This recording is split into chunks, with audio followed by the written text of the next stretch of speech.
ठीक। तो देखिए, कल मैंने आपको ये चार्ट दिखाया था।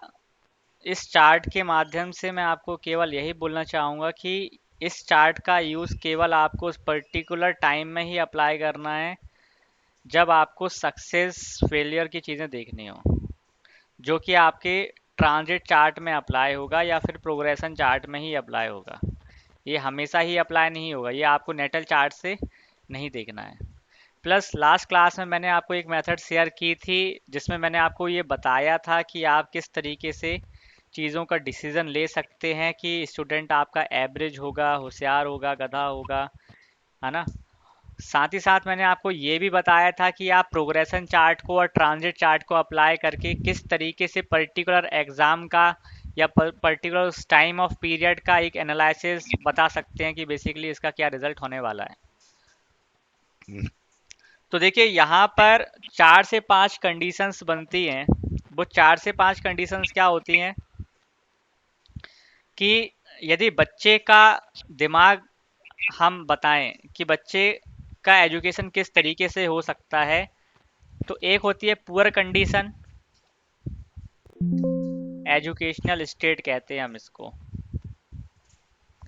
तो एक होती है पुअर कंडीशन। पुअर कंडीशन का मतलब है कि बच्चा होगा गधा, मतलब वो हर चीज़ में गधा ही होगा। फिर होती है एवरेज कंडीशन, कि बच्चा थोड़ा सा एवरेज टाइप का स्टूडेंट होगा, हर चीज़ में एवरेज करेगा। और फिर उसके बाद होती है अबव एवरेज,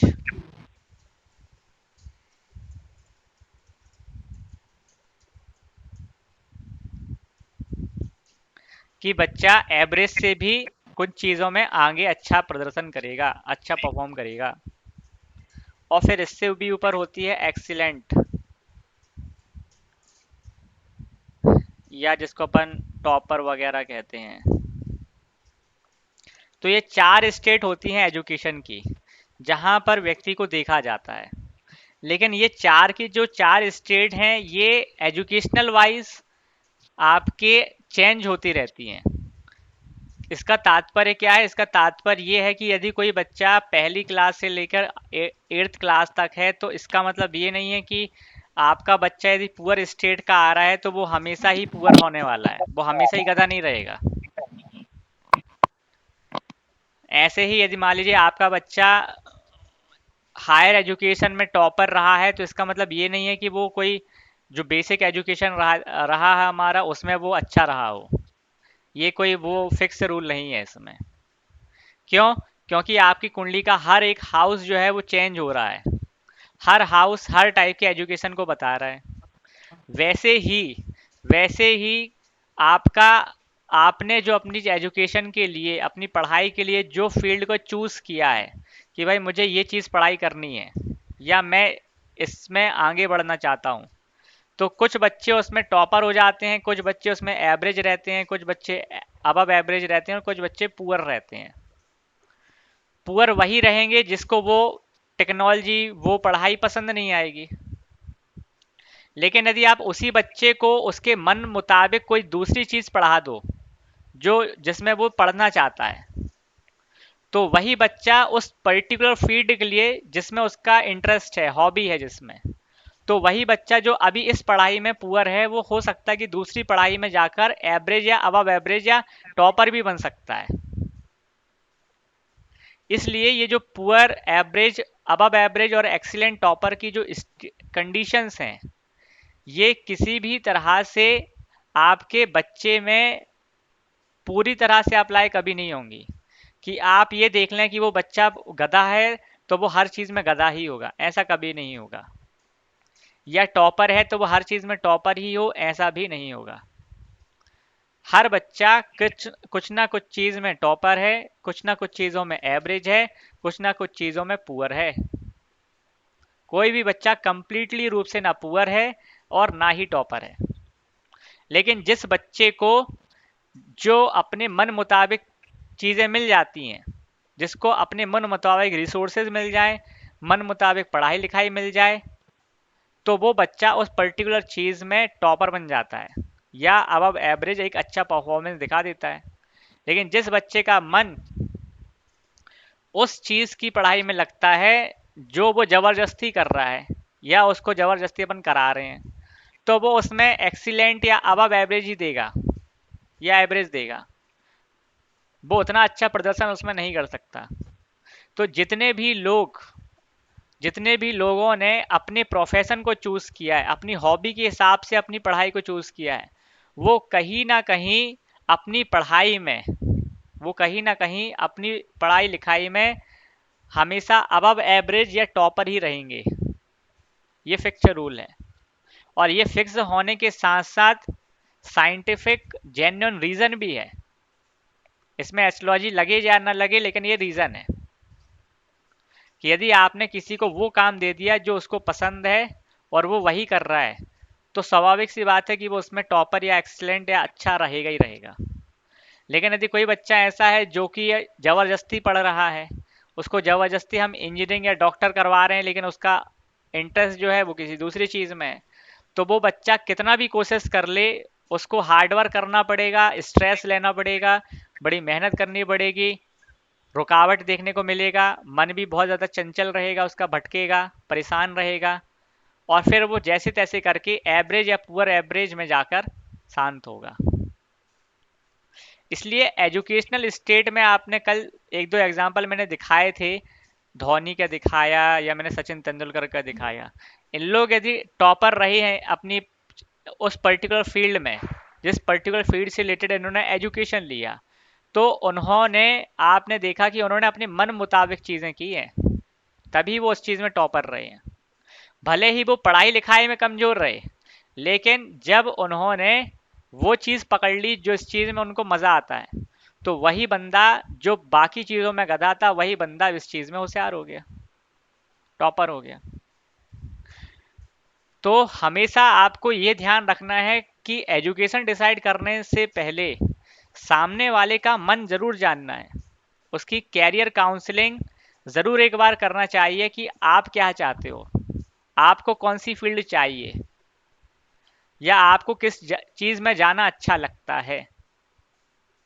जितना ज़्यादा आपका पर्टिकुलर एरिया फिक्स्ड होगा जाने के लिए, डिसाइड के लिए, डिसीजन के लिए, आपके टॉपर बनने की या अच्छी कंडीशन होने की गारंटी उतनी ही ज़्यादा होगी। लेकिन आप ये बात समझिए कि यदि मान लीजिए आपने एस्ट्रोलॉजी वाइज निकाल के तो दे दिया कि तुम्हारे लिए सही है, लेकिन आपने उसका कैरियर काउंसलिंग नहीं किया कि उसको जाना कहाँ था, तो हो सकता है कि आपने जो निकाला है वो उसमें एवरेज या अबव एवरेज दिखा दे, कर दे। लेकिन यदि आप उसको कैरियर काउंसलिंग भी थोड़ा सा ऐड कर देंगे, तो उसके लिए और आपके लिए और आपकी प्रिडिक्शन के लिए, दोनों के लिए बेनिफिशियल रिजल्ट बहुत ही बेहतरीन होने वाला है।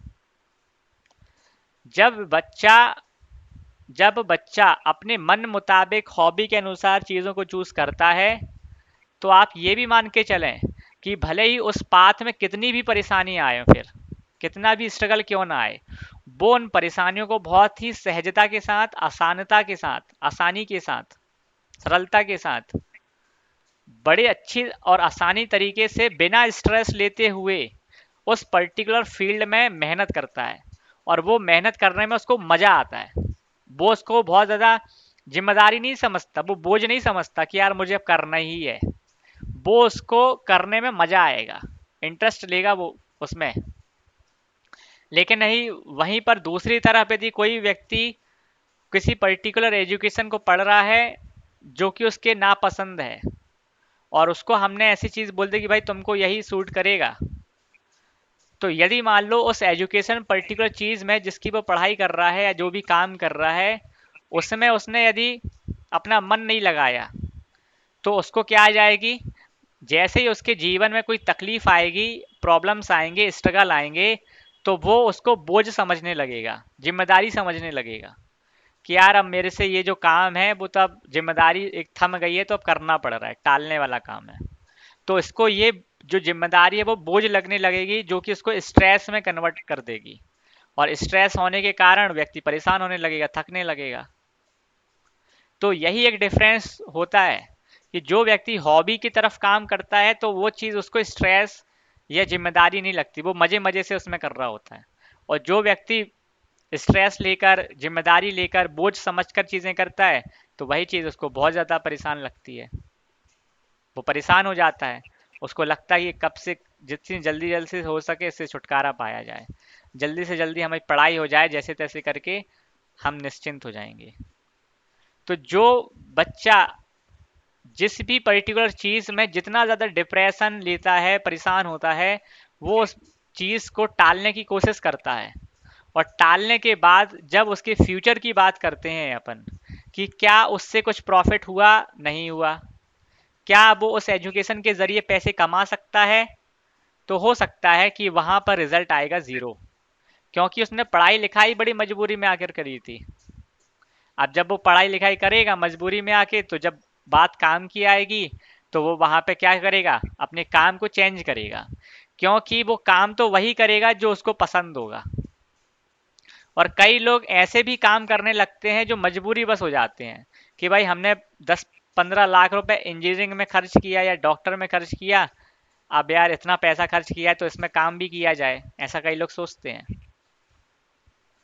भले ही उनको इंटरेस्ट हो या ना हो, लेकिन वो करते हैं। लेकिन जो लोग ऐसे सोचते हैं, तो एक टाइम पर आकर वो कुछ ना कुछ छोड़ देते हैं उस चीज़ को। 5-10 साल उसमें जॉब करेंगे, काम करेंगे, उसके बाद वो छोड़ देंगे। क्यों? क्योंकि उनको मज़ा नहीं आ रहा। जो मज़ा उनको हॉबी से आता है, जो मज़ा उनको काम करने से आता है, वो मज़ा के लिए वो चीज़ छोड़ देंगे।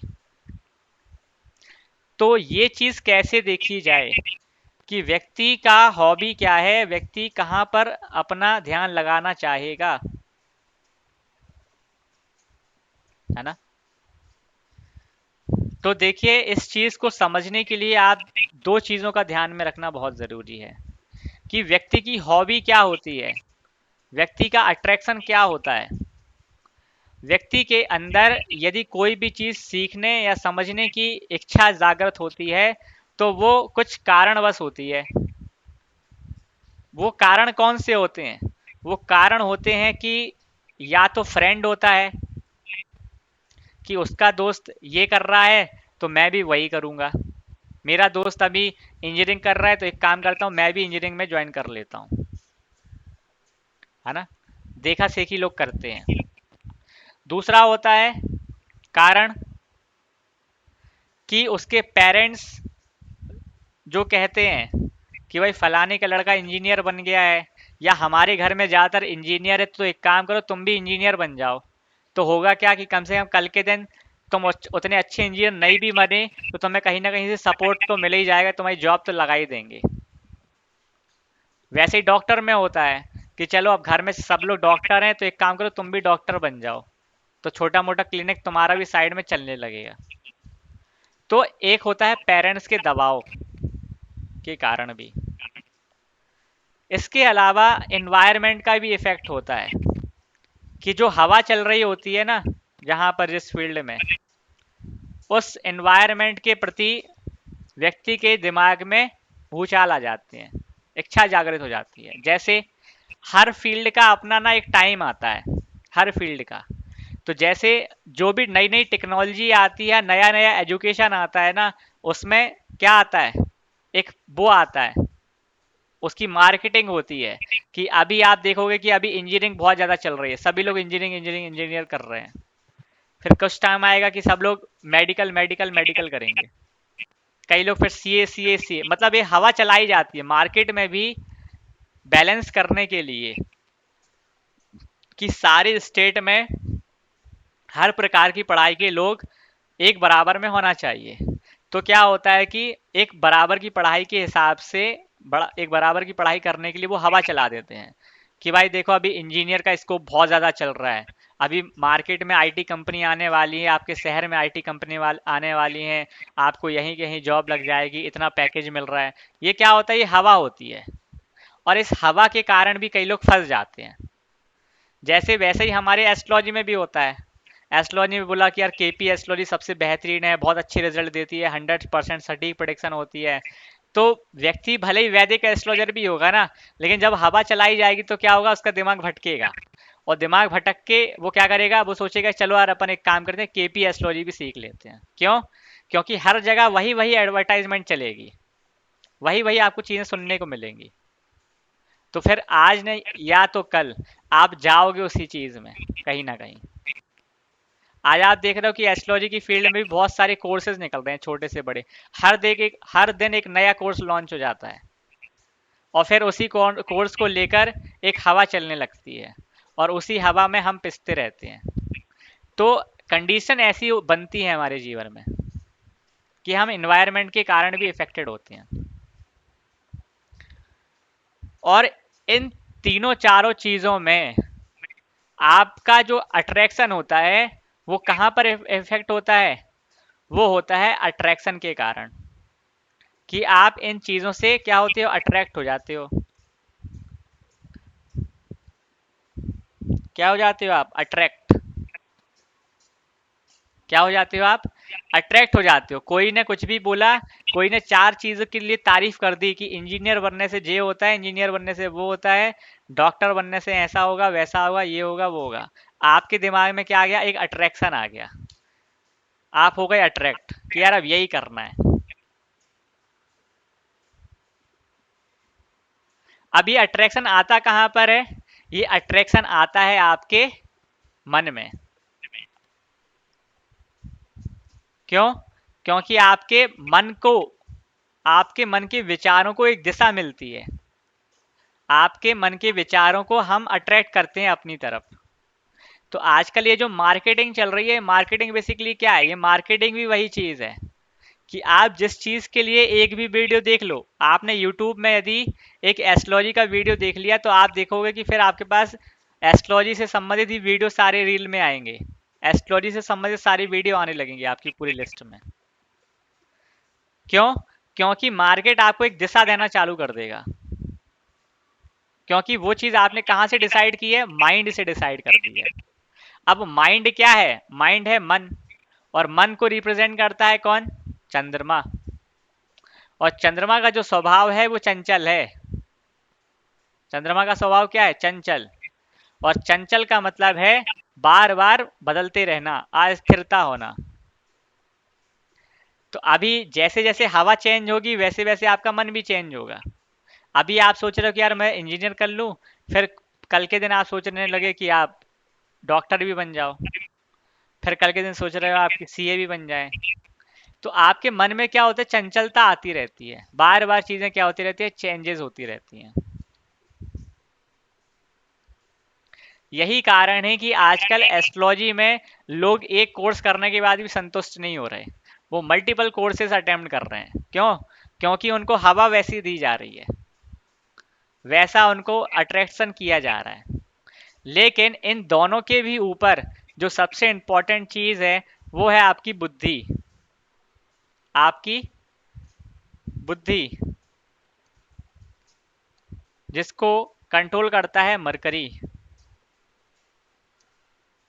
जिसको कंट्रोल कौन करता है? मरकरी। अब ये जो मरकरी है जो आपकी बुद्धि को कंट्रोल करता है,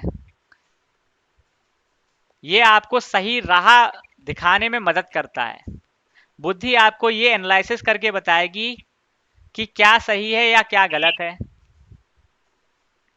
बुद्धि आपको एनालिसिस करके बताएगी कि क्या आपके लिए सही है या क्या आपके लिए गलत है। क्या चूज हमें करना चाहिए, क्या चूज हमें नहीं करना चाहिए।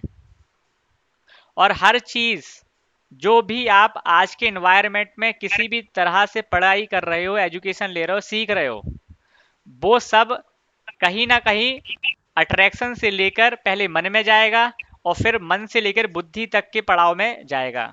मतलब बुद्धि का एक रास्ता है, उसको बुद्धि के रास्ते से होकर गुजरना जरूर पड़ेगा। अब हमारी बुद्धि कुछ चीजों को अडॉप्ट करती है और कुछ चीजों को अडॉप्ट नहीं करती।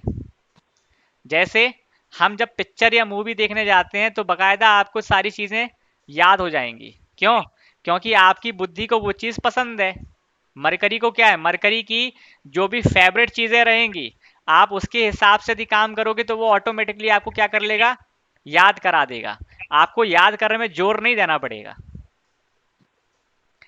क्यों? क्योंकि मरकरी बुद्धि है। और फिल्म वगैरह हमारी क्या होती हैं? सारी वीनस को रिप्रेजेंट करती है। और मरकरी वीनस मित्र हैं। तो हमें बिना जोड़ दिए हुए, बिना रट्टा मारते हुए भी आसानी से चीजें याद हो जाती हैं।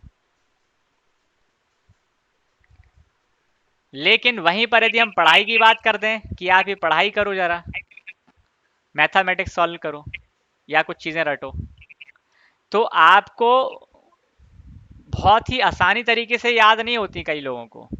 वहां पर कहीं ना कहीं आपको थोड़ा जोर देना पड़ता है, समझना पड़ता है, मेहनत करनी पड़ती है। उसके बाद फिर वो कहीं ना कहीं दिमाग में जाके सेट होता है, और उसका भी फिर बाद में रिवीजन करना पड़ता है ताकि वो मेमोरी में बना रहे। लेकिन यदि पिक्चर की बात की जाए तो उसको कभी रिवाइज करना नहीं पड़े। एक बार यदि आपने देख ली है तो कम से कम वो 1-2 महीने तो याद रहेगी रहेगी, और एक आध दो बार और बीच में देख ली तो वो हमेशा ही के लिए याद हो गई।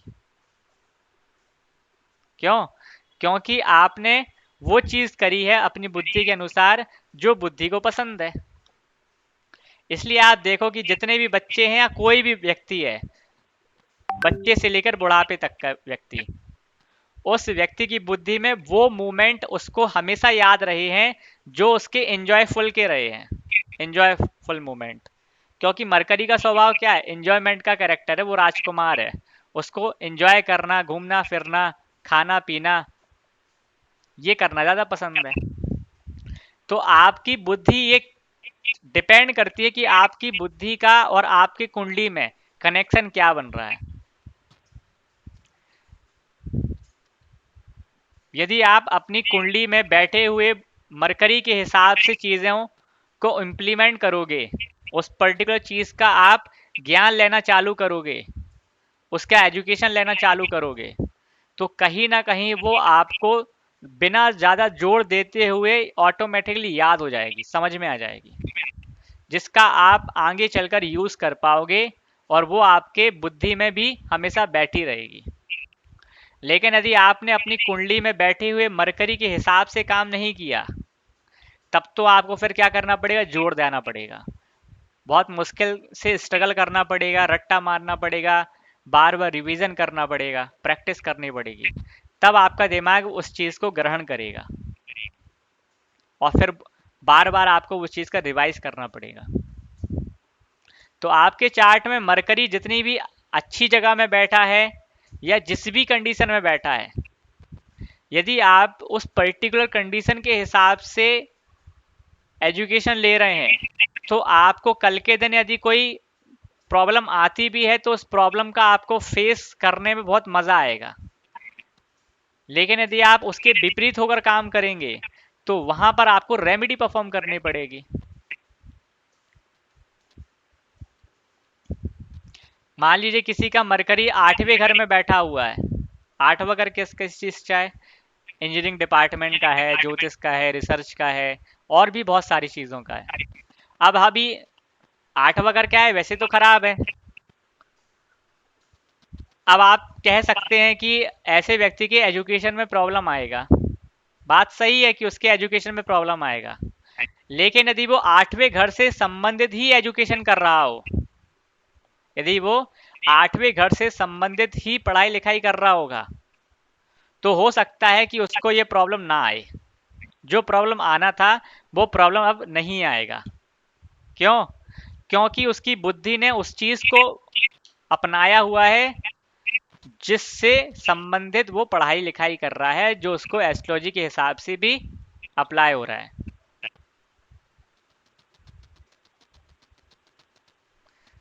क्योंकि बुद्धि क्या है? बुद्धि वो चीज है जो आपको हर जगह लगानी है, चाहे आप काम धंधे में लगाओ, चाहे किसी भी लाइफ के मैटर में लगाओ, लेकिन लगानी है, लगेगी आपकी। लेकिन आप चंद्रमा के अकॉर्डिंग यदि अपना बिहेवियर डिसाइड करते हो, और यदि आपके चार्ट में चंद्रमा उतना अच्छा नहीं है, तो आपका स्वभाव बार बार परिवर्तन करने का होगा। आप बार बार अपनी एजुकेशनल स्टेट को चेंज करोगे, आपका बार बार चीज़ों को बदलने का मन करेगा। और अट्रैक्शन का कारक ग्रह कौन है? वीनस। अट्रैक्शन किससे देखा जाता है? वीनस से देखा जाता है, और वीनस का काम है अट्रैक्शन देना। तो आप देखते हैं कि आज आधी से ज्यादा दुनिया अट्रैक्शन पे चल रही है। वो दूसरों को देखकर अट्रैक्टेड हो जाते हैं कि भाई फलाने व्यक्ति ने वो किया है, उसके पास ये चीज़ है, हमारे पास होना चाहिए, हम उससे अट्रैक्ट हो गए। अब उसने जो किया था हम भी वही करेंगे। ये क्या है? अट्रैक्शन। ये अट्रैक्शन कौन बताता है? वीनस बताता है। तो आपके चार्ट में वीनस जहां पर भी बैठा होगा, जिस राशि में बैठा होगा, या जिस भी प्लेनेट के साथ वो कॉम्बिनेशन कनेक्शन बना रहा होगा, उसके हिसाब से ही आपकी लाइफ में अट्रैक्शन बनेगा। और जब अट्रैक्शन बनेगा तो आप उसी हिसाब से अट्रैक्ट होगे, और फिर वही अट्रैक्शन आपके कहाँ जाएगा? दिमाग में जाएगा, आपके मन में जाएगा। उसी से संबंधित आपके दिमाग में विचार आएंगे। जब विचार आएंगे तो फिर आप उसी से संबंधित चीज़ों को सर्च करोगे कि यार इससे संबंधित क्या क्या चीज़ें होती हैं, इससे संबंधित क्या क्या पढ़ाई लिखाई होती है, क्या एजुकेशन होता है, क्या नॉलेज है इसके पीछे। वो कहीं ना कहीं नॉलेज जब आप धीरे धीरे पढ़ना चालू करोगे, उसकी प्रैक्टिस करना चालू करोगे, वो आपकी बुद्धि से होकर गुजरेगा। अब यदि बुद्धि वहां पर वो चीज़ बता रही है जिससे आपका मन अट्रैक्ट हुआ है, तब तो बहुत अच्छी बात है कि वो बुद्धि उस चीज़ को अटेम्प्ट कर लेगी। लेकिन यदि उस पर्टिकुलर एरिया से संबंधित या सब्जेक्ट से संबंधित मरकरी का कोई भी संबंध नहीं बना, तो आप ये मान के चलिए कि वहां पर वीनस आपको धोखा, मरकरी आपको धोखा दे देगा कि आपको उस पर्टिकुलर चीज के लिए जिसके प्रति आप अट्रैक्ट हो रहे हो बहुत मेहनत करनी पड़ेगी। इसलिए कई व्यक्ति ऐसे होते हैं जो, आपने देखा होगा कि वो मान लो उनको स्पोर्ट्स खेलना पसंद है, स्पोर्ट्स उनको बहुत पसंद आ रहा है, अब वो स्पोर्ट्स में चले तो गए हैं, लेकिन अब वो स्पोर्ट्स की एक्टिविटी को, उसके नियम को, उनके रूल्स रेगुलेशन को अटेम्प्ट नहीं कर पा रहे। क्यों? क्योंकि मरकरी का संबंध कुछ अलग ही है वहां पर। तो फिर ऐसे लोग भी क्या करते हैं? ऐसे लोग पर्टिकुलर चीज को देखकर अट्रैक्ट हो जाते हैं, उसको अटेम्प्ट कर लेते हैं, अडॉप्ट कर लेते हैं, लेकिन चूंकि उनकी बुद्धि वहां पे साथ नहीं दे रही होती है, तो जिसके कारण से उनको वहां पे क्या करना पड़ता है? मेहनत करनी पड़ती है, स्ट्रगल करना पड़ता है फिर। लेकिन वहीं पर कई ऐसे बच्चे होते हैं जिसको हम ये बोल देते हैं कि यार ये बच्चा तो एक्स्ट्रा ऑर्डिनरी बच्चा है। एक्चुअल में कोई भी बच्चा एक्स्ट्रा ऑर्डिनरी नहीं होता, केवल उसका यही एक खासियत होती है कि उसने उस चीज को चूज कर लिया है जो उसकी बुद्धि को पसंद था। बाय चांस, बाय डिफॉल्ट उसको वो चीज मिल गई है जो उसकी लाइफ में लिखी हुई थी, जो उसकी लाइफ में मरकरी बता रहा था। तो जैसे ही उसने वो चीज को अटेम्प्ट किया, उसको सफलता मिल गई। हम ये बोलते हैं कि यार ये तो बच्चा एक्स्ट्रा ऑर्डिनरी है, ये तो बहुत अच्छी परफॉर्मेंस दे रहा है।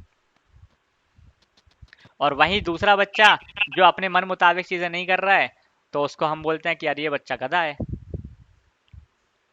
तो ये तीन स्टेट होती है कि कंडीशन ऐसी बनती है हमारे इन्वायरमेंट में, हमारे फ्रेंड के द्वारा, हमारे पेरेंट्स के द्वारा, हमारे इन्वायरमेंट के थ्रू, और फिर उसी का अट्रैक्शन होता है, और वही अट्रैक्शन हमारे मन में जाता है, और मन से हमारी बुद्धि तक जाता है, और फिर बुद्धि से हमारे ज्ञान में कन्वर्ट हो जाता है, हमें उस चीज़ का नॉलेज हो जाता है।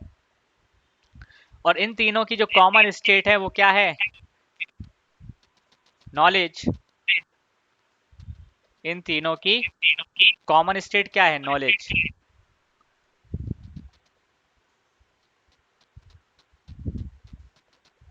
जिसको जुपिटर रिप्रेजेंट करता है, जिसको जुपिटर रिप्रेजेंट करता है। क्यों? क्योंकि जुपिटर क्या है? नॉलेज। जब आप अट्रैक्ट होंगे तो भी आप कुछ उससे संबंधित सर्च करेंगे, गूगल पे सर्च करेंगे, यूट्यूब में देखेंगे, तो थोड़ा बहुत आपको आइडिया वहां से लगेगा। फिर आप उसी चीज के विषय में थोड़ा विचार विमर्श करोगे, चार लोगों से उससे सलाह लोगे, बातचीत करोगे, तो थोड़ा आपको आइडिया लगेगा। फिर जैसे जैसे आप उसकी पढ़ाई करना चालू कर दोगे, तो भी आपको आइडिया लगना ऑटोमेटिकली चालू हो जाएगा। तो कहीं भी और किसी भी तरीके से आप देखो, आपको क्या मिलने वाला है? फाइनली नॉलेज मिलने वाला है। अब आप इस पर्टिकुलर फील्ड में यदि पास हो रहे हो तो भी आपको नॉलेज मिलेगा, और यदि आप फेल हो रहे हो तो भी आपको नॉलेज ही मिलेगा। तो कहते हैं ना कि यदि हमें हार भी मिली तो हमें मिला है क्या?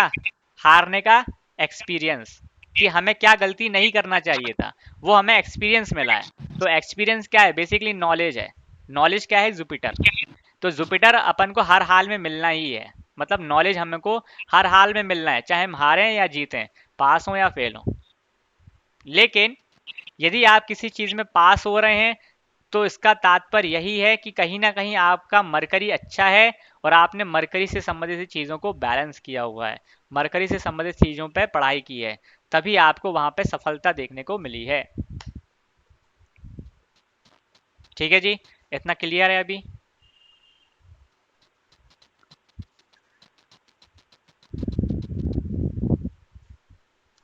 तो जितने भी हमारे पास आसपास जितने भी बड़े बड़े लोग हैं और जिन्होंने अपनी मरकरी के हिसाब से अपने बुद्धि के अनुसार काम किया है हमेशा, वो हमेशा ही कम टाइम में सक्सेसफुल बने हैं, बिना किसी ज़्यादा स्ट्रेस लेकर। ऐसा नहीं कि बिना स्ट्रेस के आपको सफलता मिल जाएगी, लेकिन वो स्ट्रेस की एक अनुभूति जो है अच्छी और बुरी, वो कन्वर्ट हो जाएगी, है ना। जो लोग उसको एज अ हॉबी बनकर उसमें इंटरेस्ट लेकर काम करेंगे तो स्ट्रेस तो आएगा, हर चीज़ में स्ट्रेस आता है, लेकिन वो स्ट्रेस स्ट्रेस जैसा नहीं लगेगा, वो एक मेहनत जैसी लगेगी।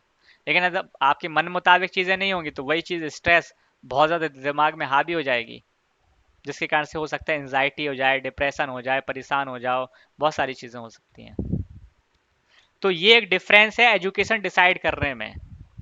इसमें जब आप थोड़ा सा कैरियर काउंसलिंग का पार्ट ऐड कर देते हैं तो आपको एजुकेशन डिसाइड करना बहुत ही आसान हो जाता है।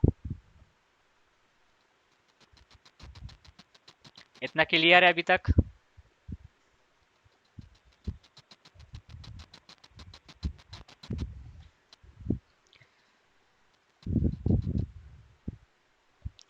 अब आप यहाँ पर देखिए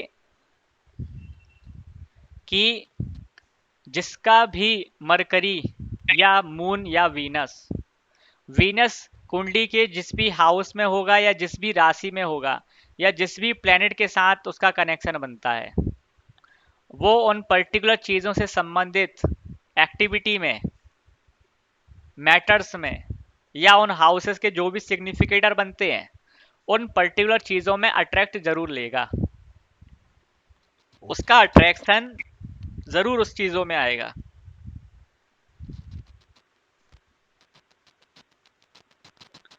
चंद्रमा आपकी कुंडली में जिस हाउस में बैठा है, जिस राशि में बैठा है, जिस प्लेनेट के साथ आपस में कनेक्शन बना रहा है, तो चंद्रमा अर्थात मन, इसका मतलब है आपका मन उन पर्टिकुलर चीज़ों में ज़रूर जाएगा, आज नहीं तो कल, लेकिन जाएगा ज़रूर।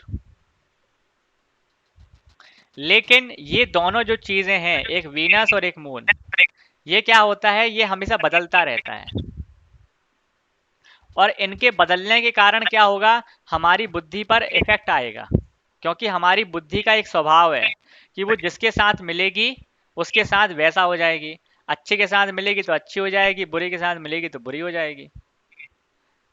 एक अच्छा व्यक्ति यदि बुरी संगति में आएगा तो बुरे जैसा हो जाएगा, क्योंकि मरकरी का स्वभाव कैसा है, जिसके साथ मिलेगा उसके साथ वैसा ही रिजल्ट देना चालू कर देगा। तो आपकी बुद्धि का कनेक्शन और आपके चंद्रमा का कनेक्शन, चंद्रमा अर्थात मन, यदि किसी पर्टिकुलर चार्ट में पर्टिकुलर चीज को इंडिकेट कर रहा हो तो आपको उस पर्टिकुलर हाउस से संबंधित या प्लेनेट से संबंधित काम जरूर करना चाहिए अपनी लाइफ में। तो आपकी बुद्धि और आपका मन दोनों एक ही जगह लग जाते हैं, और जब एक ही जगह पे आपका मन लग जाता है, एक ही जगह पे आपकी बुद्धि लग जाती है, तो आपका तन ऑटोमेटिकली वहीं लग जाता है। क्योंकि तन क्या है, तन को बेसिकली कंट्रोल कौन कर रहा है, तन को कंट्रोल तो ये मन और बुद्धि ही तो कर रहे हैं। तन का अपना कोई फिजिकल नहीं, नेचर नहीं है कि वो अपने मन से कुछ करने लगे। आपकी बुद्धि ने, आपके मन ने कुछ बोला है तभी वो वहां से करेगा, वरना वो कुछ नहीं करने वाला। आपकी बुद्धि में आया है कि मुझे ऐसा करना चाहिए, तभी वो वैसे एक्शन को परफॉर्म करेगा। तो आप लोग अपने अपने चार्ट में जब देखेंगे या किसी भी बच्चे के चार्ट में देखेंगे या जो भी सक्सेसफुल पर्सन है आज के चार्ट जीवन में, जब आप उसके चार्ट में देखेंगे तो कहीं ना कहीं उसने अपने मन और बुद्धि के अनुसार ही काम किया होगा, तभी वो उस पर्टिकुलर चीज में फेमस है या सक्सेस है।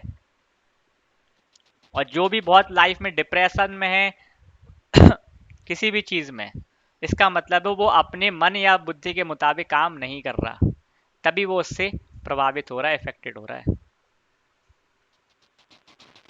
ठीक है जी, इतना क्लियर है मोनिका जी? हाँ जी, हाँ जी।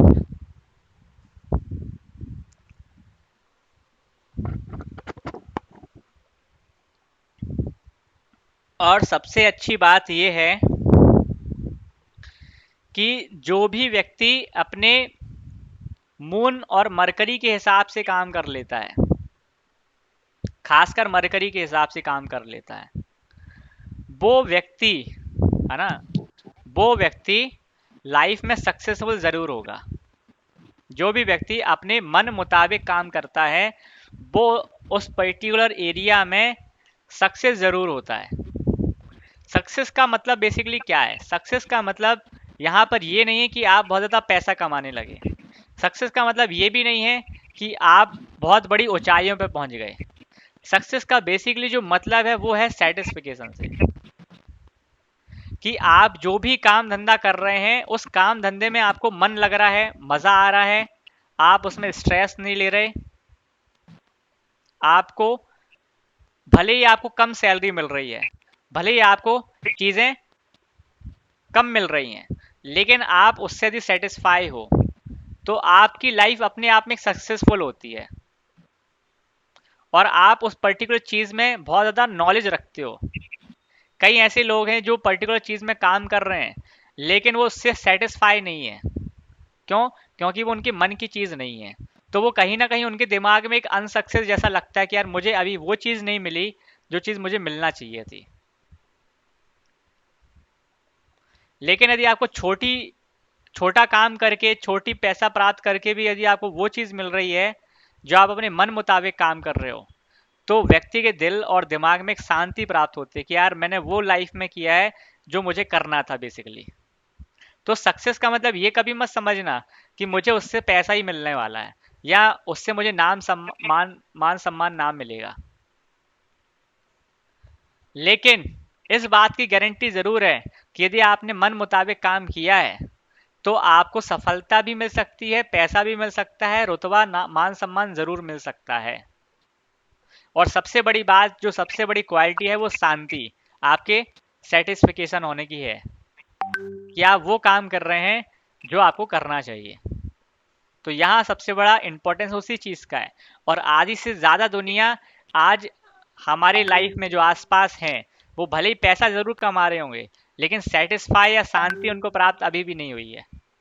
वो हमेशा से असंतुष्ट ही रहे हैं। वो हमेशा से ही असंतुष्ट रहे हैं। तो सक्सेस का मतलब है कि उनमें संतुष्टि आ रही है या नहीं आ रही है। जिस दिन आपको संतुष्टि आ जाती है ना, तो फिर आपकी सक्सेस ऑटोमेटिकली आ ही जाती है।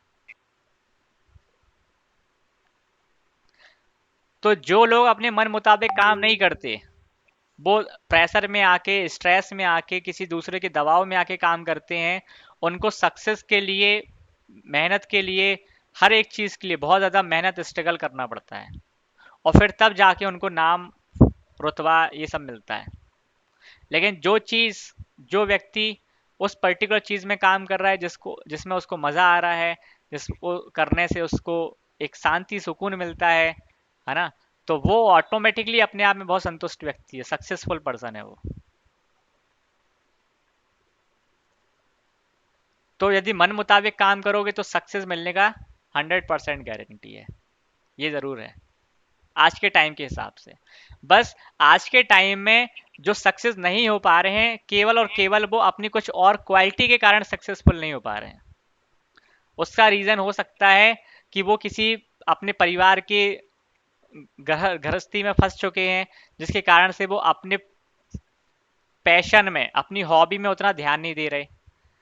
कई लोग बहुत ज़्यादा शर्मीले होते हैं, शर्मीले होने के कारण वो उस पर्टिकुलर चीज़ में अपना आगे नहीं आना चाह रहे। कई लोग अपना काम चला रहे होते हैं कि भाई हम इससे बहुत संतुष्ट हैं, हमें ज़्यादा पैसा नहीं चाहिए, हमें बहुत ज़्यादा नाम और फेम नहीं चाहिए, लेकिन वो संतुष्ट होते हैं कहीं ना कहीं। तो वो भी अपने आप में एक सक्सेस है। और लेकिन जो लोग अपने नेम फेम को बढ़ाने की भी कोशिश करते हैं, उससे पैसा कमाने, अपने एनवायरनमेंट को और बढ़ाने की, अपने मेंबर को बढ़ाने की कोशिश करते हैं, तो उनका नेम एंड फेम और पैसा ऑटोमेटिकली आ जाता है। तो कैरियर डिसाइड करने का या एजुकेशन डिसाइड करने का ये बहुत सिंपल सा एक फॉर्मूला है कि आपका मरकरी और मून यदि चार्ट में इन दोनों में से जो भी अच्छा है, अच्छे से अच्छा है ना, अच्छे से अच्छा है, आप यदि उस पर्टिकुलर हाउस से संबंधित या राशि से संबंधित भी बिहेवियर, कैरियर, एजुकेशन से संबंधित यदि पढ़ाई कर लेते हैं तो आपको नेम फेम आसानी से मिल जाता है। भले ही आपके चार्ट में हो या ना हो, लेकिन मिलेगा ज़रूर, ये बात सत्य है। जो कि बहुत सिंपल और आसान तरीका है ये। ठीक है जी, क्लियर है?